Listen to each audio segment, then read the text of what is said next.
The world whispers sweet lullabies of love. It preaches connection, empathy, and the unifying power of affection.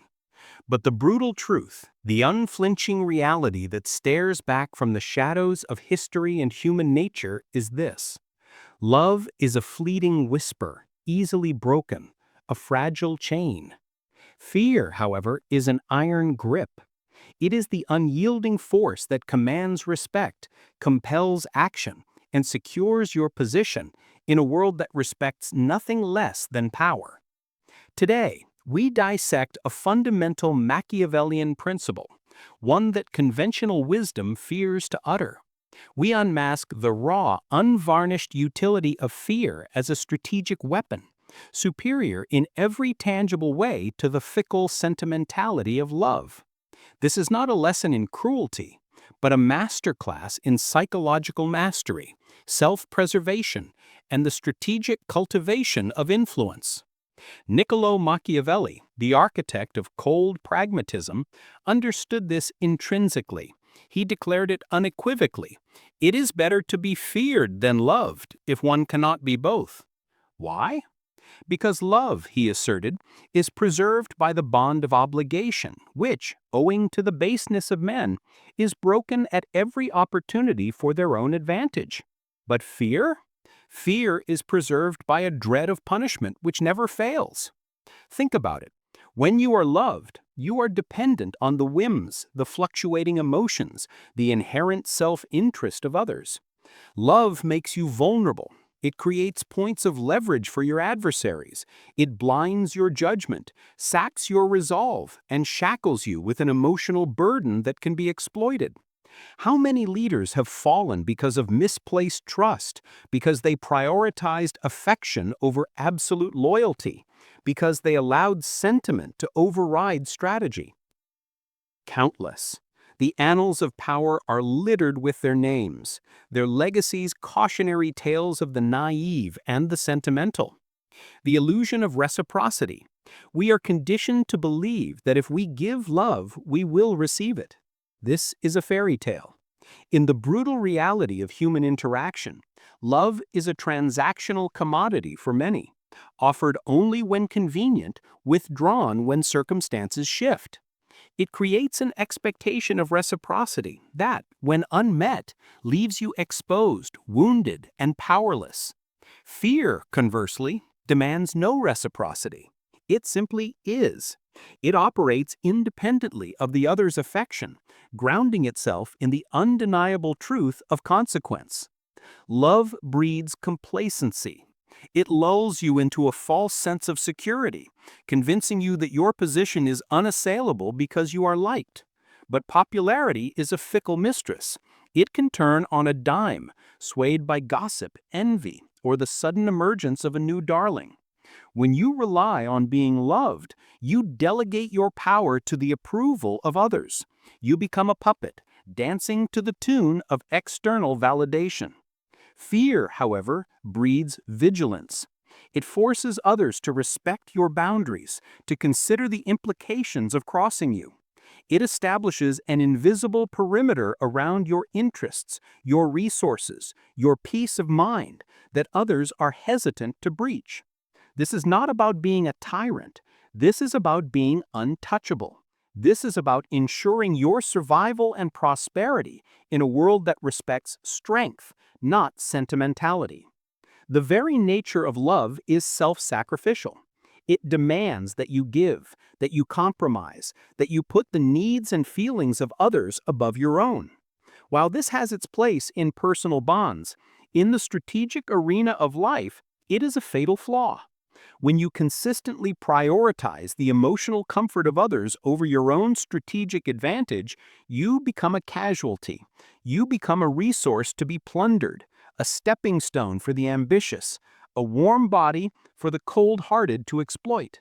The strategic application of fear is about establishing boundaries so absolute, consequences so clearly understood, that the mere thought of violating them acts as a deterrent. It is about crafting a reputation of unwavering resolve, of calculated unpredictability, of decisive action when your interests are threatened. It is about understanding that true respect often emanates not from affection, but from an undeniable acknowledgement of your capacity to protect yourself and project your will. So how do we cultivate this strategic fear?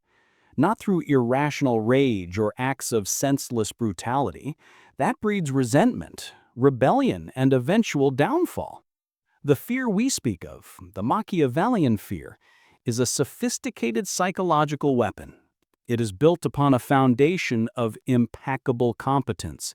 Be so undeniably capable, so masterful in your craft, so strategically astute that your mere presence commands a certain awe, a certain deference. Your prowess itself becomes a silent threat to any who would challenge you. Unwavering resolve. When you state a boundary, enforce it. When you make a decision, stand by it. When you face an adversary, do not waver. The perception of your unshakable will is a powerful deterrent. Let your actions consistently reinforce the fact that you are not to be trifled with. Calculated unpredictability. While consistency in upholding your standards is crucial, a touch of unpredictability in your methods can keep adversaries off balance. They must never be entirely sure of your next move, only that it will be effective and in your best interest. This keeps them guessing, keeps them cautious. Consequence-oriented reputation. Cultivate a reputation for decisively addressing threats. Let it be known, not through boasts, but through your actions, that those who undermine you will face clear, tangible consequences. This is not about vengeance, but about establishing a pattern of protection for your interests. Emotional detachment. The truly formidable operate with a cold, clear mind. They do not allow anger, sentiment, or personal offense to cloud their judgment. When you respond with calm, calculated efficiency rather than emotional outbursts, your power is amplified. You become an enigma, a force of nature, rather than a predictable human. The power of silence and observation. Often, the most powerful move is no move at all. Observe, listen, gather intelligence. Let others reveal their weaknesses, their intentions.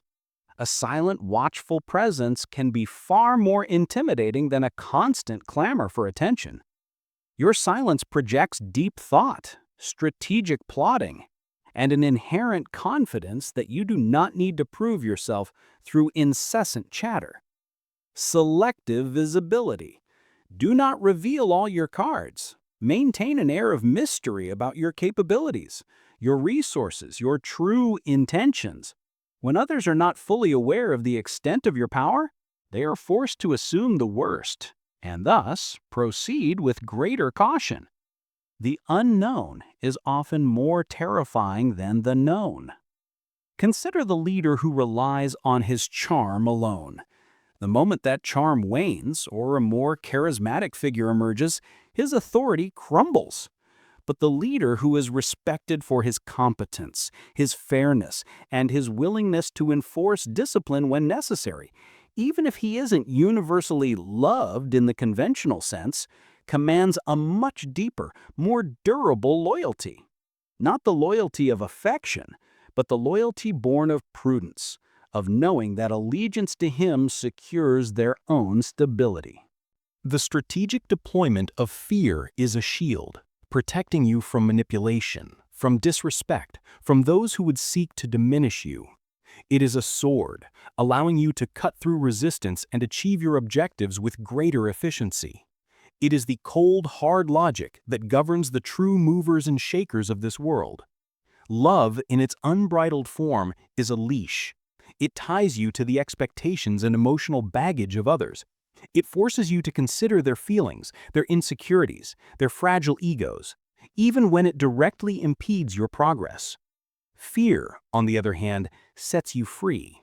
Free from needing approval, free from needing to be liked, free to make the hard, necessary decisions without the debilitating weight of sentimentality. This is not a call to isolation.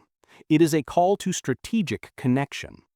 You can build alliances, forge partnerships, and even experience genuine deep bonds in your personal life. But you must never mistake these for the bedrock of your power. Your power must be internally generated, externally projected, and rooted in an understanding that in the final analysis, human beings are driven by self-interest and the avoidance of pain. To be feared, in the Machiavellian sense, is to be respected. It is to command attention, to be taken seriously, to ensure that your voice carries weight. It is to create an environment where your boundaries are inviolable, where your word is law, and where your vision is pursued without internal dissent or external sabotage. It is about cultivating an aura of consequence around your person and your pursuits. Embrace the chill logic of Machiavelli. Understand that while love may create fleeting warmth, it is fear, strategic, calculated, and consistently enforced, that truly carves out empires, secures positions, and guarantees your unhindered ascent. The world is a battlefield, not a tea party.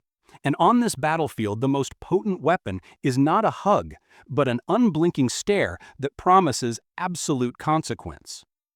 Stop seeking to be adored. Start seeking to be respected, to be acknowledged as a force that cannot be ignored. Discard the naive optimism that has held you back.